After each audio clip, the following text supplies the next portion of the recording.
A very good afternoon to everyone who joined us. Welcome to the CFPR Lunchtime Seminar Series.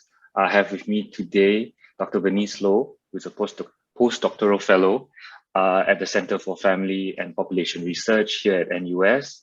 She is a qualitative researcher on the SGLeads project, focusing on cross-national families with young children residing in Singapore. Her current research work centers on transnational migration, cross-national families, gender and youth, as well as youth identities. Today, Dr. Low's paper is titled Negotiating Motherhood and Childcare, Marriage, Migrants, Class and Situated Agency in Singapore. And it presents research on migrant wives in cross-national marriages and from a range of socio-economic classes in Singapore.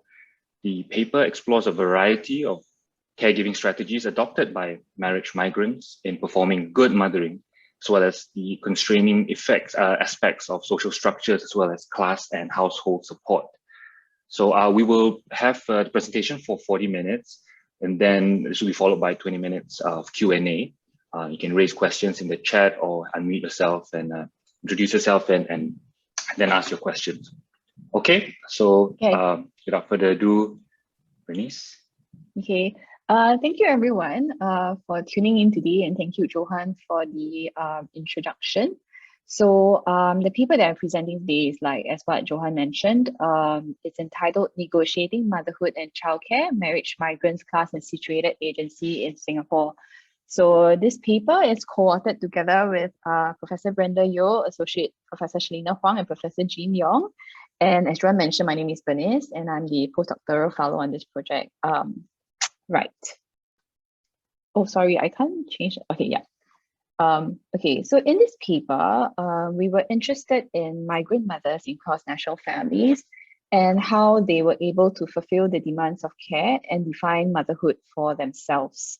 And for many of these migrant mothers, their cross-border marriages is as Kim defined, where marriage across national boundaries usually entails changes in or the prospect of changes in one spouse's legal status, as well as the physical movement of one spouse across borders. Rising in prominence on a global scale, women are disproportionately represented as marriage migrants, and cross-national marriages are more likely to take place between a foreign bride and local groom. While gender ideology and inequalities, of course, play a part in shaping women's patterns of marriage and migration. This paper also shows how motherhood plays an equally important role in defining female marriage migrants' experiences. A number of scholars have also underscored that rethinking the family also mandates a rethinking of motherhood, especially where mothering is historically and culturally specific. And it's not just gendered, but also racialized and classed. So in Singapore, the transnational marriages account for about 1/3 of all the marriages in the country, with the majority taking place between a Singaporean groom of various ethnicities and a foreign bride from the region of Asia. The majority of the foreign brides also originate from developing countries such as China, India, Indonesia, Vietnam, and Thailand. While there is a segment of scholarship that addresses how Singaporean men who marry non-Singaporean wives are seeking to reclaim forms of masculinity, it also shows that there is a gendered mode of incorporation that privileges migrant women's subject positions as wives and mothers, and expectations that female marriage migrants would prioritize their reproductive and caregiving roles. Okay, so this is as Chong underscores that at least in Singapore, the term migrant brides carries the connotation of a group of Asian women from developing countries who migrate to marry. Migrant brides are also able to settle in Singapore by virtue of their marriages to Singaporean citizens. They typically lack the education and income levels, and basically their purpose of migration is to purely fulfill reproductive and familial roles. And they are essentialized as brides. So especially in Singapore, I think migrant mothers tend to be seen as dependents on their citizen husbands, and of course the stereotype of being mainly biological and social reproducers of citizen children. Okay, given their positionalities, it is not surprising that for many migrant mothers, mothering is likely to be consistent with traditional patriarchal demands, gender and gender relations, where motherhood is seen as central to a wife's and woman's identity. Relatedly, for many migrant mothers, good mothering or being seen as good mothers forms an aspirational goal, and it basically operates as a script that many women feel compelled to live up to, and in the meanwhile, validating and reproducing these standards in their everyday life. Notions of good mothering is strongly aligned with what Hayes defined as intensive mothering practices, where it is essentially a gendered model that advises mothers to expend a tremendous amount of time and energy and money in raising their children. So Hayes explains that there are three main principles of intensive mothering to which all women should adhere to if they want to be seen as good mothers. Firstly, mothers should be primarily in charge of childcare. Secondly, childcare should be for the child rather than what the parents want. And thirdly, childcare and child rearing should be seen as a rewarding experience. And under these expectations or requirements, of course, childcare is necessarily one that is expert guided, emotionally absorbing, labor intensive, and of course, financially expensive, which shows how good mothering, while a choice, is also enabled by certain social structures, such as class. Okay, so being seen as good mothers can thus be challenging for migrant mothers who receive less rights, entitlements, and support in their maternal practices. Migrant wives often have to navigate difficulties of adapting to life in a new country and tend to receive less support in their own mothering values, given their social and cultural positions. And as Aldine points out, migrant mothers have different perceptions and experiences of motherhood that tend to be challenged, seen as inferior, relative to the dominant social construction and discursive prescriptions of good mothering. And the amplification and pressures of being a good mother is also reified by how being seen as a good mother intertwines with notions of respectability. So being seen as a good mother enables a number of migrant women to position themselves as respectable in the host country and as capable of raising citizen children and becoming contributing members to the Singapore society. Okay, so in our work, we also introduced the concept of situated agency to show that migrant wives whose identities are often embedded within the nuclear family can function as autonomous individuals, rather than dependence on their citizen husbands or simply biological or social reproducers of citizen children. What this essentially means is that they have some sort of agency, albeit within constraints on how they can or would like to raise their children. This idea of situated agency is also drawn from Giddens' work on structuration, which shows how agency and structure are neither independent of each other nor opposites. Both concepts essentially exist as a duality. So besides agency as enabled but or delimited by certain social conditions, the impacts and effects of one's choices also varies as a result of existing social structures, such as gender roles and expectations or things like social class. What the concept of situated agency also helps us understand is not all mothers have the same forms and levels of agency in their mothering practices. Some mothers were able to be seen as good mothers easier than others. So notably, the concept of situated agency also shows how migrant wives' roles and positions as mothers presents them with new forms of agency in the host country, but yet at the same time, the ideal of good mothering also functions as a wider structure that migrant mothers are expected to abide by and raise their children. The ideal of good mothering tends to define not only migrant mothers, it also promotes standards by which they are judged. And even though there is no universal nor unitary model of motherhood, the pursuit of good mothering as an overarching structure can be oppressive for some migrant women, especially those who fail to live up to intensive mothering standards, mainly because they are labeled as unfit and they find themselves and their mothering under a lot of public scrutiny and surveillance. Especially where forms of intensive mothering are also known to be built on middle-class values, where children are seen as ongoing projects. Not all migrant mothers can fulfill these maternal tasks and expectations due to their positions in the host country.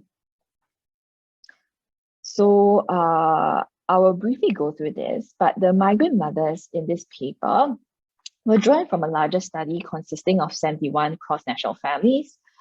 These families were drawn from the SGLeads survey, which is a nationally representative study of children and families in Singapore.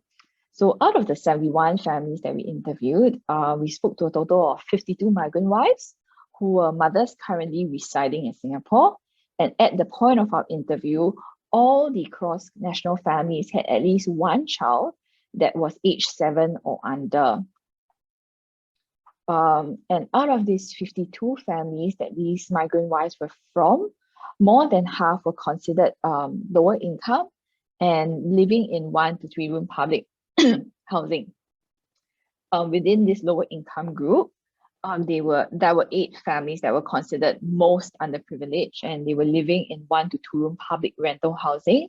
But to qualify for such housing in Singapore, basically the family's total monthly household income should not be exceeding 1,500. The rest of the families were considered high income, and they were living in already purchased 4 to 5 room public housing or executive flats.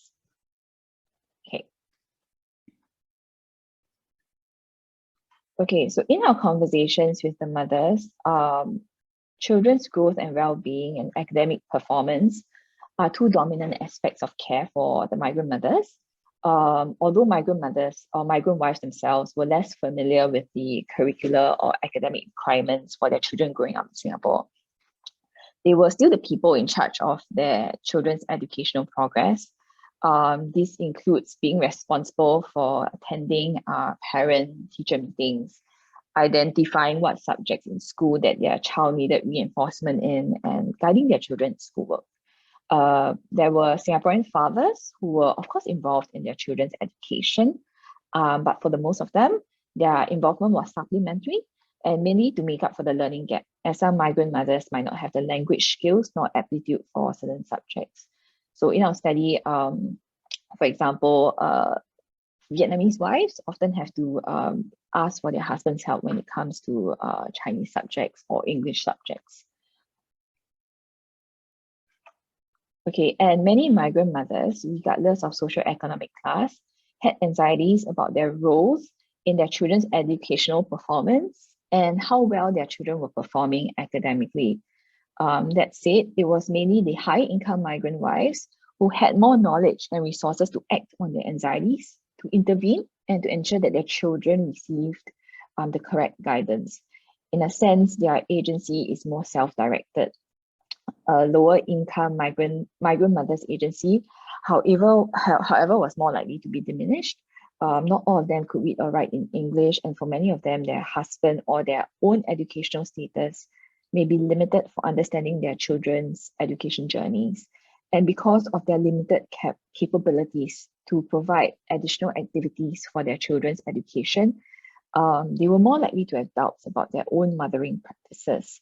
They relied more heavily on the directives of the teachers at school to know what they should be focusing on for their children.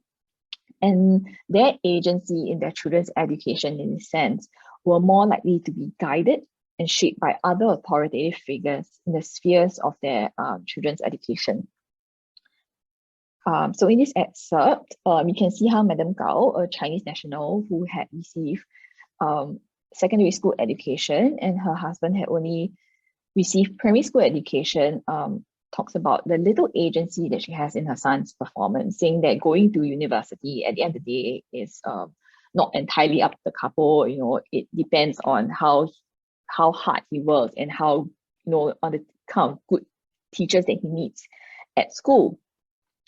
And in these two excerpts, it can be seen how lower income migrant wives like Xiao Jing, a Chinese national living in a two-room flat, had essentially felt a sense of helplessness when her husband, despite being local, had left the task of teaching her son English entirely to her. This is opposed to Su Jin, who had mentioned that, who was a high income migrant wife living in a 5-room flat. She mentioned that in order to encourage her 7-year-old daughter to enjoy learning, she similarly enrolled for the same classes herself. So they both attend classes in tandem. And many migrant wives in our study at the same time were aware that their aspirations and agency in the aspect of their children's education may form additional pressures for them. And their agency in this sense was also shaped by the notion of group mothering, where they understood that their child's well-being and interest should be prioritized over their own aspirations for them. So for many migrant mothers, good mothering in this sense was often experienced as a dilemma, shifting between what they wanted for their children, keeping in mind that they needed to also become good nurturers, where their children's well-being and autonomy were as important. And while lower income working class parents have been described as authoritative and authoritarian, and at times aspirations of social mobility were transferred to the children in these families, across class, the migrant mothers in our study were uniform in recognizing the importance of being good mothers and protecting their children's interests and agency in their education journeys. So this anecdote is from Rini, an Indonesian wife living in a 2-room public rental housing. She mentioned that she actually really wished that all her 3 children would go to university. But she also mentioned that as long as it was within what they could do, and it was to the best of their capabilities, you know, she was okay with it, despite her own aspirations for her own children to go to university. So in order to become good mothers who focus on their children's education and well-being, migrant mothers often also reorganize related aspects of their own and their family's life that is necessary to provide forms of care. Migrant mothers often make plans and provisions, weighing various options such as enrolling in the child in student care, thinking about whether they should be looking for a part-time job, or allocating a portion of the household income for domestic help to ensure that the children's needs and the social reproductive labor of the family are all well met. Often migrant wives feel that they have to strike a balance between their own ideals of good mothering, the realities of childcare, and the expectations that are often placed on them in their role as migrant mothers. And while the cost of raising a child in Singapore was a concern shared by all the migrant wives that we interviewed, the strategies of care in the form of plans and provisions differed for migrant wives from different socioeconomic classes. So while migrant wives in lower income families wanted to look for better paying jobs so that they would be able to better support their children at the present, forms of care amongst higher income migrant mothers was less about the current and projected well into their children's future. So in their way, lower income migrant wives, their agency was more constrained to the present, whereas for high income migrant wives, they were always more forward looking. So here you can see Yati's, whose agency looks like it was being constrained to the present, structured by the here and the now. So she explained that she would actually very much prefer to stay at home, to be a mother to her 3 children, but to do so would be a pity since she would be limiting what she could afford for her children. Her agency, in a sense, was focused on and shaped by the conditions at present, where she felt she needed to transfer her efforts into looking for a part-time job so that she was able to better provide for her children financially and affording for them what she summarizes to be extra things. Migrant Wives Situated Agency as being concerned about the future can be observed from Xing Hui, where she is a Chinese national with a master's degree and living in a foreign flat. And she talked about the importance of paving a way and being able to provide an option for a 4-year-old daughter to go to a renowned primary school. So when I was interviewing her, her daughter was only 4, and the family had already been, or the couple had already been starting to do volunteer work in hopes that her daughter could go to this primary school or renowned primary school, and which means that she has been doing, I guess now, volunteer work for about a year plus, and she was about 2.5 years early in doing volunteer work since her kids would and her daughter would enter primary school when she was 7. Okay. So as part of the plans and provisions for their children, migrant wives were also in charge of the types of care that they thought would be most beneficial for them. And migrant wives often to think about which and how many extracurricular classes and how the couple should be raising their children. So they have to essentially think about the plans. However, not all migrant mothers felt empowered by these forms of agency and had expressed that planning and decision making for children essentially constituted forms of invisible labor. So anticipating needs, identifying options, making decisions, and monitoring progress all make up forms of invisible cognitive labor that tend to be carried out more by women. And because migrant wives do not make decisions solely, they make decisions based on consultations or discussions with their husbands.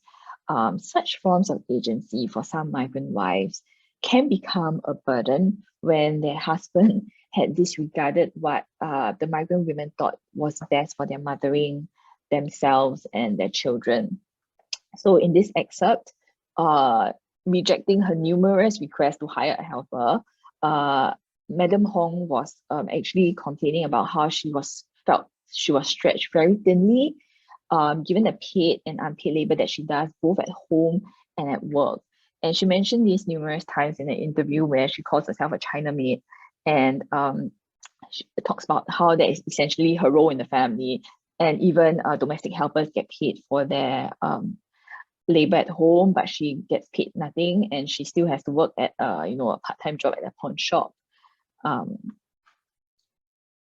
it was difficult for some migrant mothers to provide what they deemed as effective and good forms of mothering and make decisions when they had only received partial support from their husbands.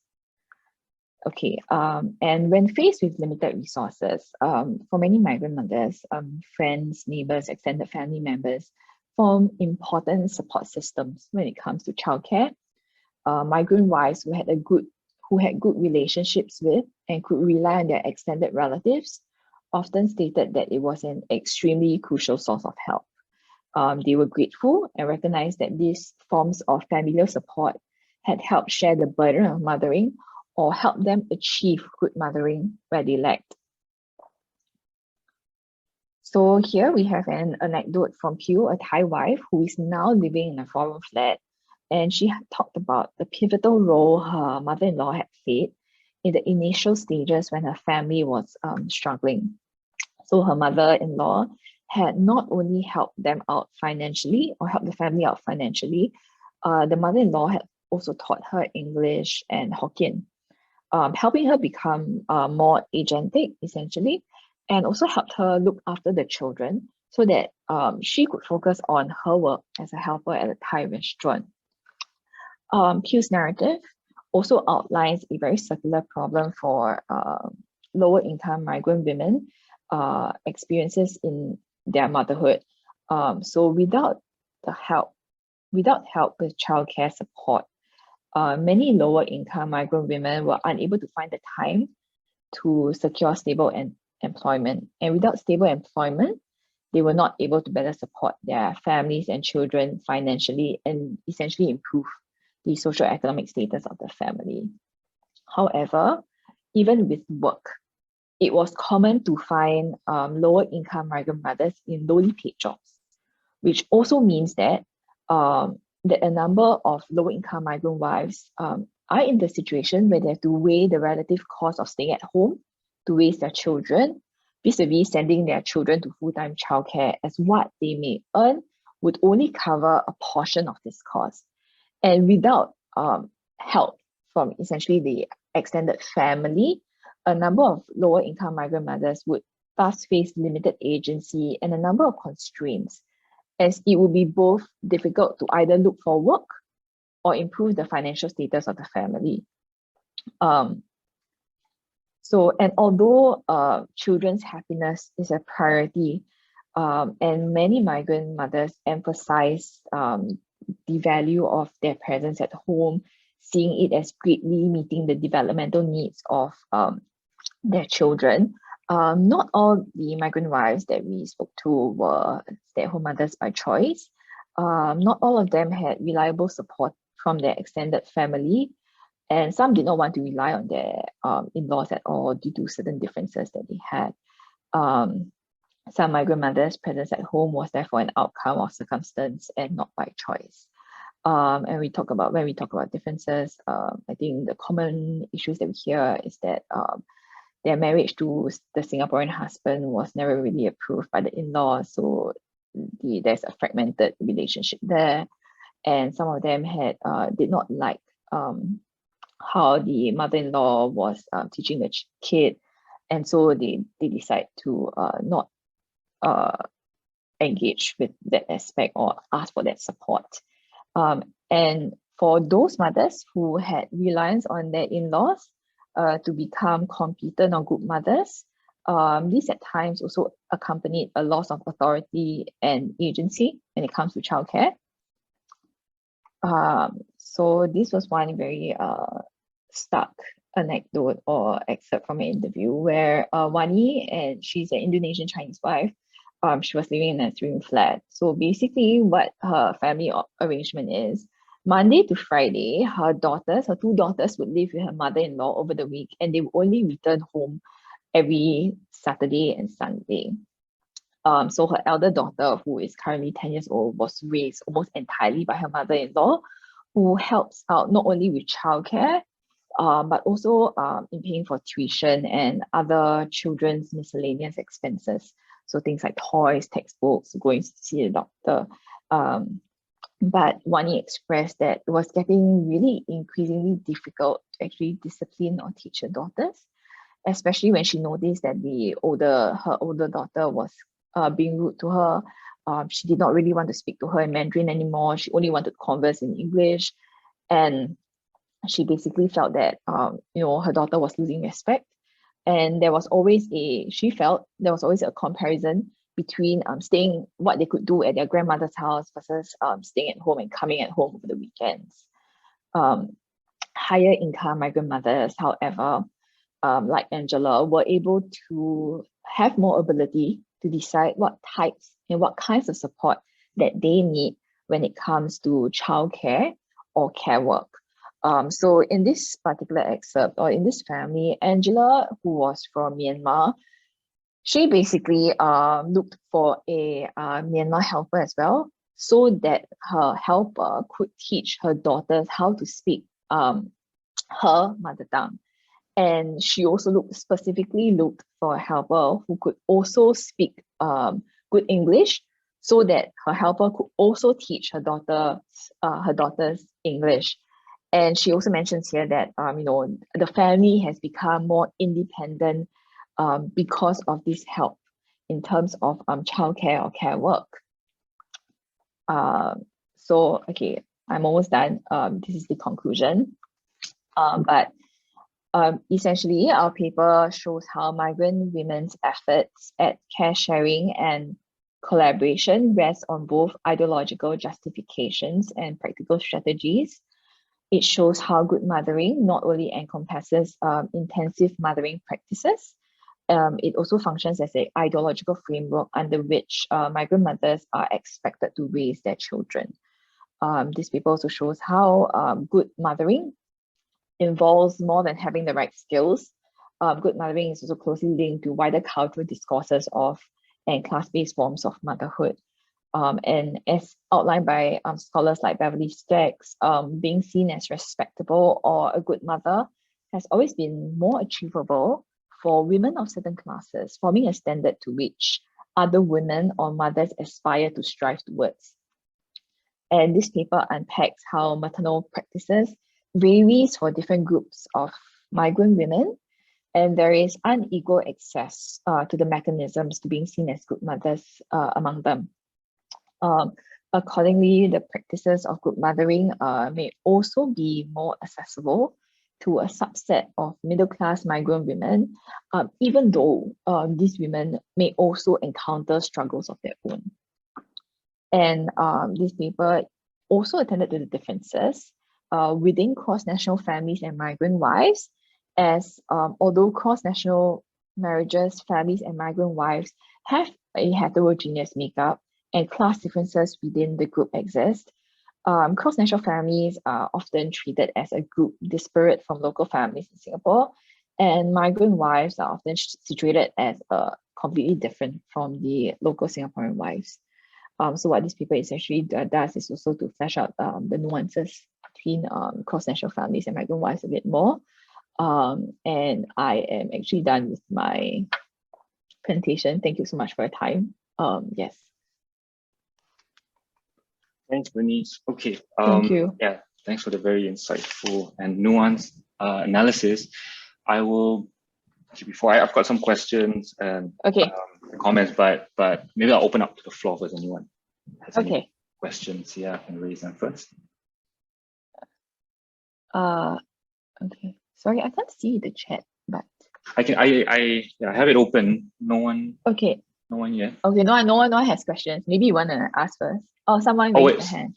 Yeah. Yes. Sahana. Yes.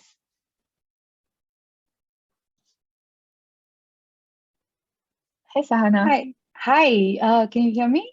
Yes, I can hear loud you. And clear. Yeah. Thank you so much, Bernice, for this wonderful presentation. Super interesting research. Thank you. Really appreciated the sort of broad overview of questions that you opened with, and then the nuances of the findings that you shared with us. So I had sort of two broad conceptual questions and then one sort of more speculative question. So the two broad questions, one, I appreciated your point you made all throughout, which is that the pressures and aspirations of mothering are not class neutral, right? Yes. But correct. as you set out your study group and talked through them in the course of the talk, the question I kept having in mind is, what is the comparison, right? So as we're talking about these migrant mothers, who are they being compared to? Who are we comparing them to? Are we comparing them to mothers in Singapore? Are we comparing to other mothers in Singapore, non-migrant mothers in Singapore? Are we comparing them to women in their communities, other mothers in their communities from which they're migrating? So what kinds of pressures and aspirations of mothering, are we comparing them to? So that would be a very important conceptual point of departure, right, for us to keep in mind as we talk about it, because that's sort of something to set it off against. That's one question. The second big conceptual question is very brief and something to reflect on, which is, given that they're migrant women, how does mothering and citizenship constitute one another, right? Because they're you're talking a lot about how mothering, your project is interested in how mothering may or may not constitute some form of agency. And so in sort of the long arc of the experience of mothering as migrants in Singapore, How does it constitute, being certain kinds of migrant subjects with the potential or not of being, certain kinds of citizen subjects in Singapore, right? So briefly, mothering in relationship to citizenship. And specifically, a very specific question, was interested because you spoke so much about or at least your study found that so much of the experience of mothering brought up education and interest in children's education. I was curious if the Singaporean state you found the Singaporean state to be interested in the education of migrant mothers, because it made me think that particularly of migrant mothers who have lower levels of education and so on, and from a policy perspective, has that at all been a concern or point of anxiety for the state? The entry of because we know, again, from, let's say, in migration studies, that questions of skill, education, etc., that is sort of a vector of anxiety within immigration bureaucracies for states in general, right? Like that's an axis along which immigration, that's how states think about migration, right? And policies are formulated, etc.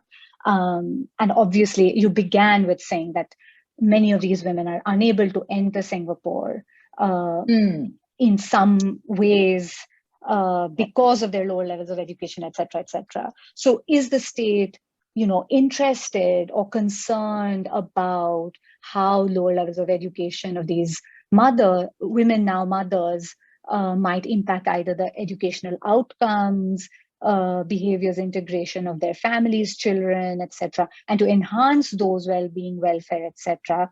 Are they interested in adult education, just curious, because in Europe, UK in the 90s, 80s, this was a huge part of the interest of the state, for example, was reaching out to migrant parents, families as part of kind of integration models. So just curious from the state perspective, is that there at all in the discussions? Thank you. Oh, okay. Johan, do I answer her now first, or we collect questions? I think you can answer. Okay, I can answer her, right? Okay. So I think the first question would be, we are talking about good mothering, right? And what are we comparing to? This question is an important one. We haven't really figured that out. We are still in the midst of developing the paper. But yes, when I was writing the paper, I did think, this concept of good mothering. Who are we comparing to? Are we comparing it to local Singaporean women? I would like to say yes and no at the same time. Of course, migrant women are situated in a space where it intersects not only with local Singaporean women and this overarching idea about what it means to be a good mother. It seems more like an ideological discourse rather than these are very hard guidelines that you should do and what things you should follow. I think Singaporean women themselves or Singaporean mothers also face the same aspirations, or they encounter the same struggles where to what extent are you good enough, or are you having it all to be what does it mean by doing everything to be a good mother? So this is something that we are still figuring out, whether we are comparing to local women, other higher class migrant women, or just this conceptual ideological discourse of what it means to be a good mother. Sahana, do I answer your first question? Yeah, okay. Yeah, I think you're beginning to, we're beginning to get somewhere. I think as soon as you start saying that, I think then you're starting to touch on something really important, because in many of the quotes you shared, I wondered if it was actually exactly what you said, I wondered if it was really particular to being a migrant woman, or whether I mean, what was particular to being a migrant, or or were there experiences that were really could have been shared by mothers of that particular socioeconomic class group, for example, right? Of that class ethnic group, right? Like certain tensions with mother-in-laws, or the tensions of gendered labor sharing within a family, like those kinds of things, right? Like that.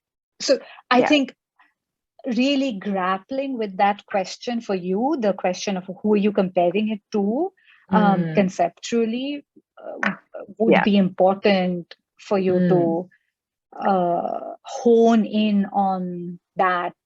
Thank you so much for your input. Okay, but can I, because given the time, can I go to the next question I think you asked, which is a very important one as well, which is migrant women and their citizenship, right? I think we struggled with this a bit when we quoted the interviews. We were also wondering, whether migrant women, in being good mothers, does it come with a certain citizenship baggage? Like, do you want your kids to learn your culture? And whether being a good mother means you are more Singaporean than other people, for example, or is it part of your agenda to assimilate? One thing that we realized was that, first and foremost, I think all of their children are Singaporean. So that aspect helps them align their mothering values a lot easier. That means regardless of what I do, I must make sure that my kid grows up to be a Singaporean, and he or she must survive in this particular ecosystem that is Singapore.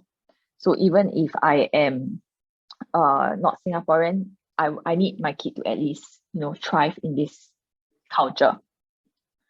Whether or not they feel like being good mothers makes them more Singaporean, or their citizenship comes out a bit more clear, or their assimilation in a way into being more Singaporean, being better mothers.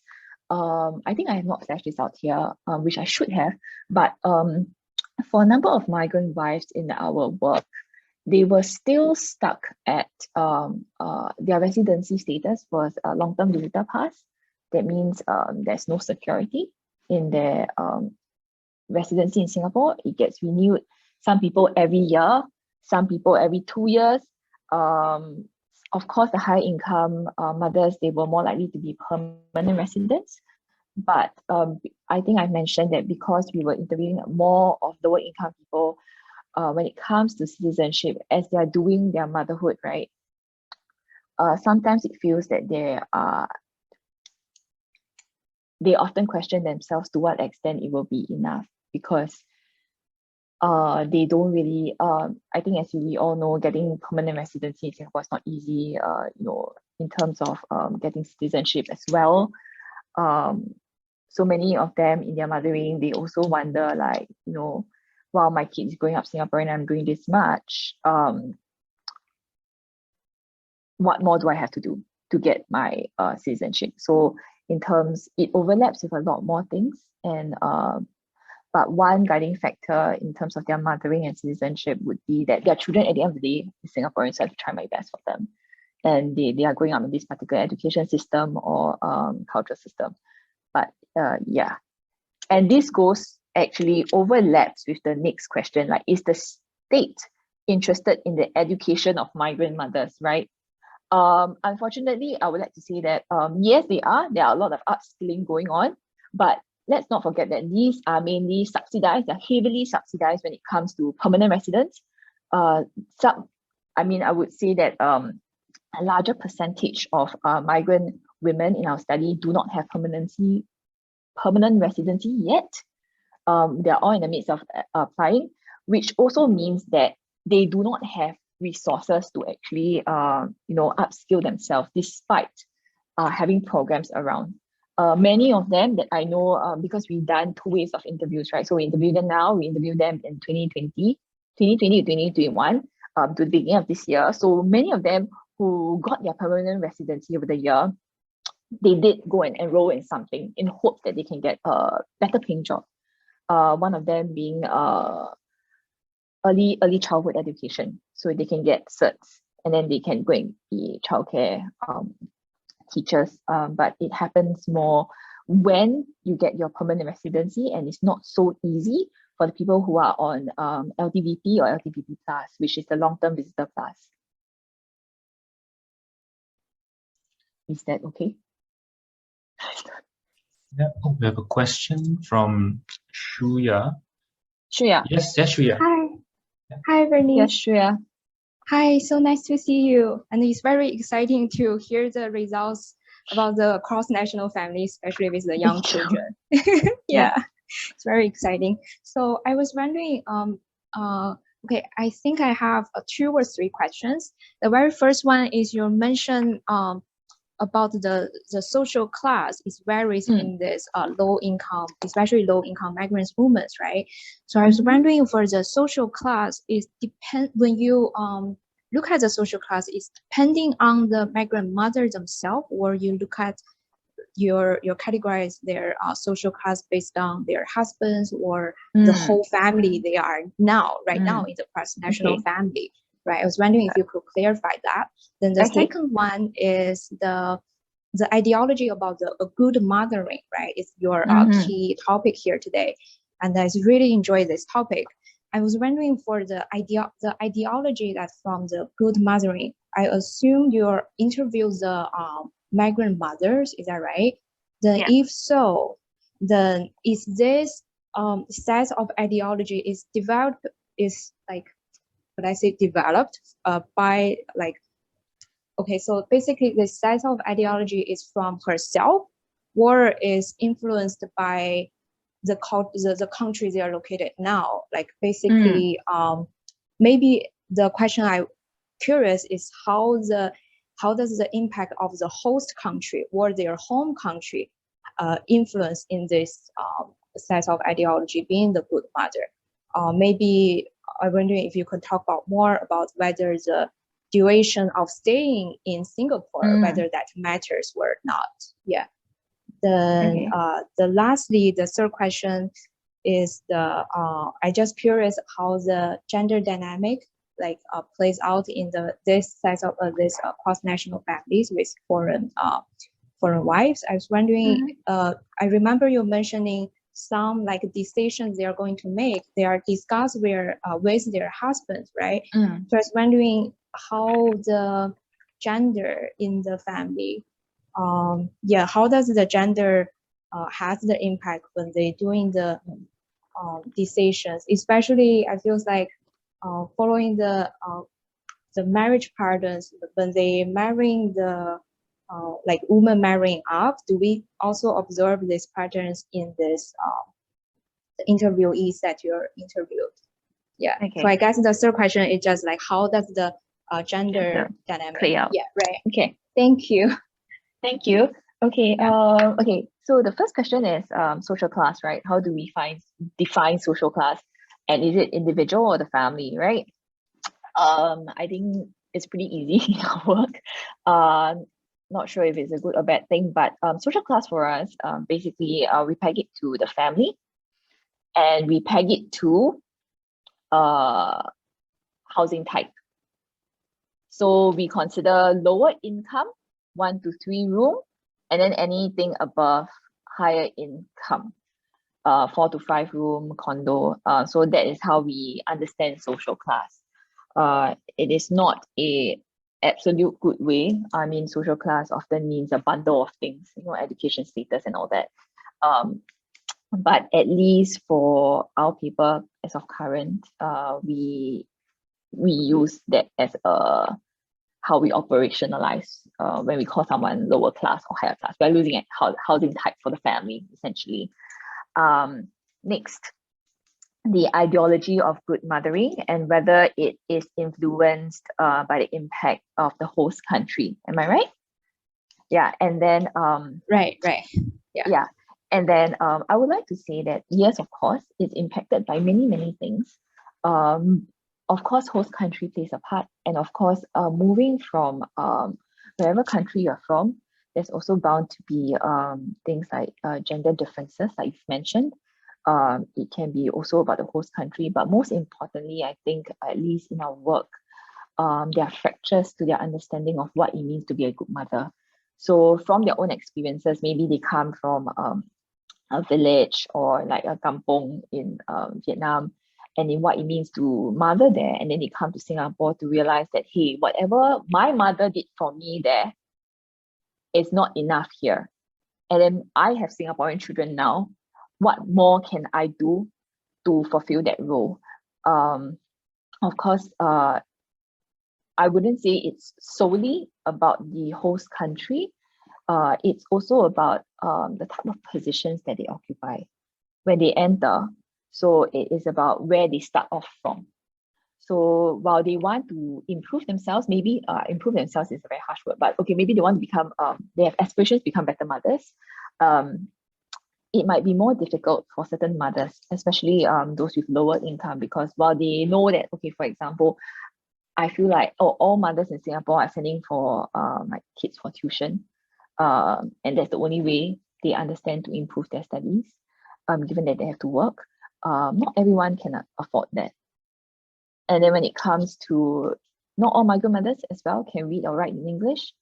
So when it comes to actually looking for sourcing for information about how do we improve, it's also not equally distributed. So we would anticipate that a mother who has more skills in English or a better understanding of English to actually search for those kind of resources and know what to do about that. But then for certain mothers, it's not as easy. So I wouldn't say it's just simply the host country. There are, of course, a lot of other factors that go in. And of course, the positionalities of migrant wives count as well. The last part, the gender dynamic in the family and about women. Sorry, what was your question again? Just to elaborate on the gender dynamic within the family. Is that it? Yeah. Yes, okay. Yeah, right. When they're making decisions, especially like you are also mentioning the mother-in-law is in the picture, right? So yes, I was wondering, like the mother-in-law, husbands, like when they're making the decisions together, does the whether the culture differences like have the impact in this picture? Yeah. Right. Yes. Okay. So I would like to say that especially with gender dynamics and the way a cross-national family is organized, right? It is at the same time traditional yet progressive. Or at least I would like to think that migrant mothers have a lot more agency than they think that than most people think. So for example, the family is organized where most families that we interviewed, the husbands or the Singaporean husbands are still taking on the breadwinner role. So most of them just go and work, and then the wife stays at home to take care of the children. Essentially, that's the division of labor. So in a way, the gender dynamic is still traditional. At the same time, we have had many interviews where the migrant wife says that, oh, I am the person who makes the decisions within the family about what kind of extracurricular classes,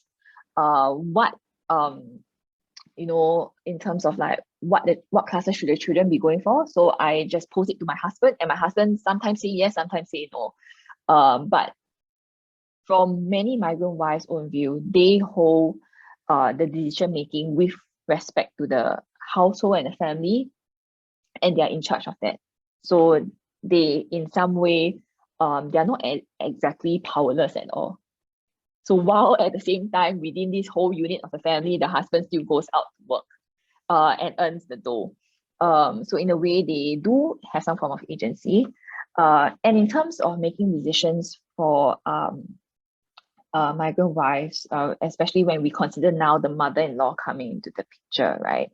I would like to say that most of the migrant wives that we interviewed, sometimes staying with a mother-in-law or asking the mother-in-law for help is a huge burden. And it's not really a gender dynamic in a sense that I am the wife who's supposed to be submissive and therefore I have to listen to my husband's mother. Okay, it is more of a tension.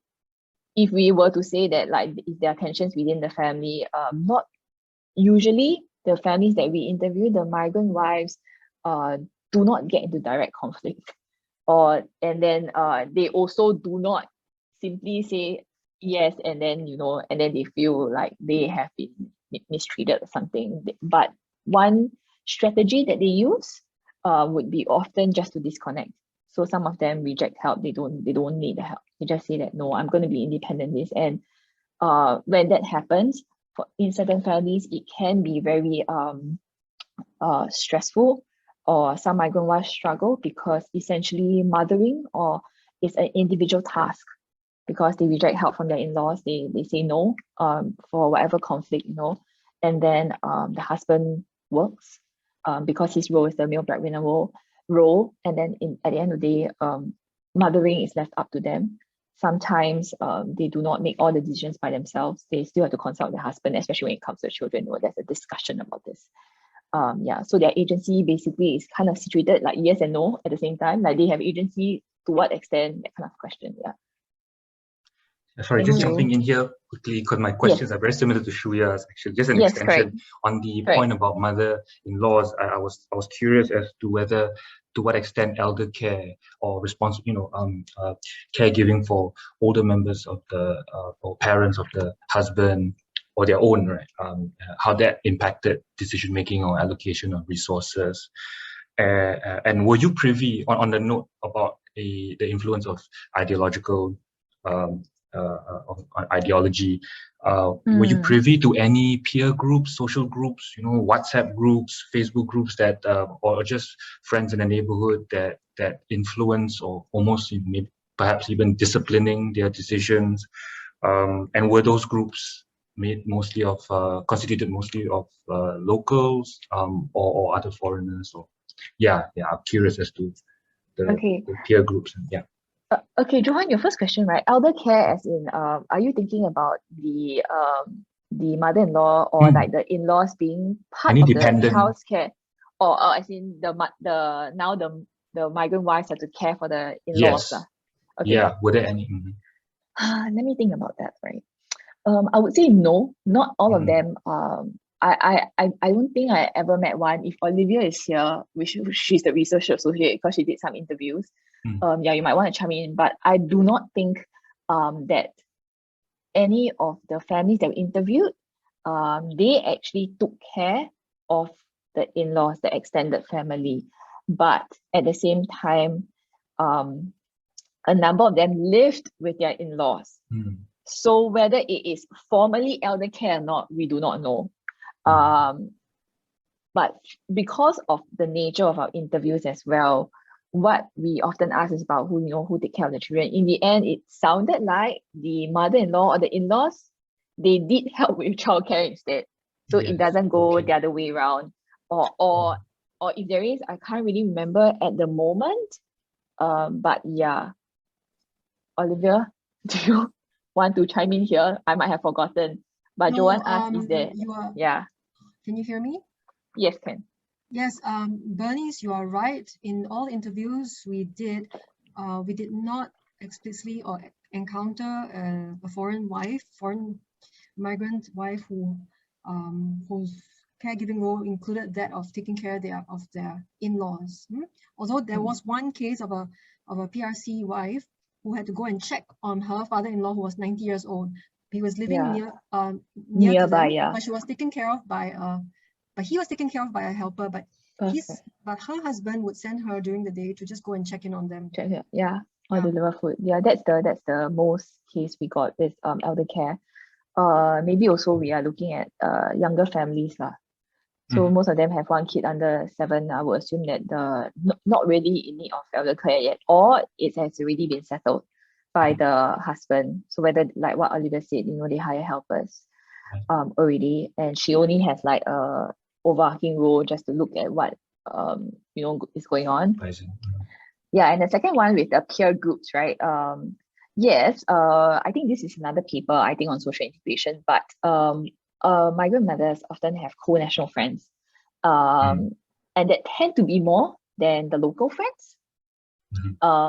And they have peer groups in terms of group chat, and not really in the form of disciplining way, but I would say that their co-national friends actually provides them a road map of what to do as a migrant mother. So in a lot of our work, we hear from PRC wives who say that, you know, I have a friend who already got like her citizenship and her son is doing this, and you know, and that forms a roadmap for them. Like, I know what I must do now. I can go and always ask this friend who will tell me, you know, what I should be doing as a wife in order to get my citizenship. What my and her son is really older now, so I know what to do with my own kids. And these peer groups, I would say, are a very, very important groups for the migrant wives. I've often asked them, how do they get to know all these groups? Apparently they are already existing. It can be from Facebook groups for Vietnamese wives to WeChat groups for PRC wives. And it is clustered in different ways. It can be all the co-national wives, and then there's one more which is the neighborhood wives. So they belong to two chat groups, and it's very and it provides a social support system, I would say, in a very good way. They know what to do in school, you know, whether how the son is faring, sometimes not good results. Is it everybody didn't do well together on this paper? Is it tough? Where do we go for tuition? They share this kind of information. So yeah, rather than disciplining, I would say that it assists them a lot more. Yeah. Fascinating. Thank you. Thank you. All right, we are running short of time, but do you have any does anyone have any last questions? Yeah. Final round of questions.